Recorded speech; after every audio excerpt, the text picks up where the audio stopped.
And speaking of Dilang Anghel, alam niyo bang minsan ko nang winish na sana magdilang anghel ako nang sabihin kong isang araw may iisip din ni Bernie na magkaroon ng sariling pamilya.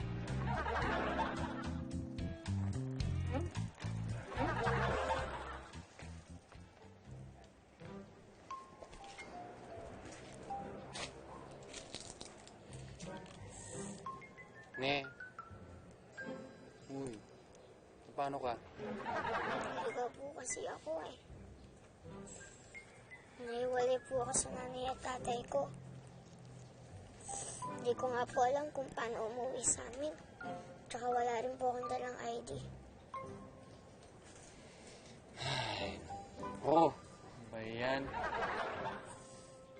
Hindi naman kita pwedeng iwan dito, di ba? Paano naman konsensya ko?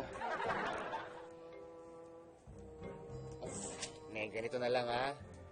Sumama ka sa akin, pupunta tayo sa pinakamalapit na presinto. Okay?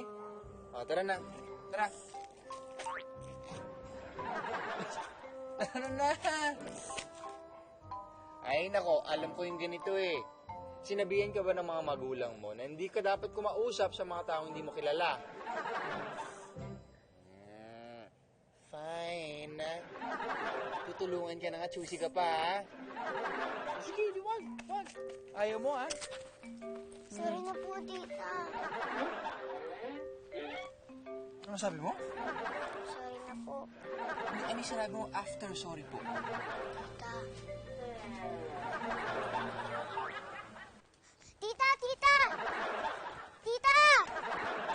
Uy! Uy! Ano nangyari sa'yo dyan? Ba't umahabol ka? Iniwan na kita dun sa presinto. Ayoko po dun kasi baka mas lalong hindi ko po makita ang nanay at tatay ko. Sasama na lang po ako sa inyo. Oh! Sasama ka sa akin? Neng, may trabaho ako. Sige na po, tita. Sasama na po ako sa inyo. Tingin ko mabait naman po kayo. Sige na po, tita, please. Uy, yung tita mo, sumusobra na yan, ha? Kasi pa ng tita, pipingutin ko talaga yung tenga mo yan. Nangungumidi ka eh. Ano, akala mo, nakakatawa ka? Sorry po, tita. Ikaw, talagang... Isa pa, tita. Isa pa. Sorry po, tita. Sige na nga, hug mo na ako. Tara na.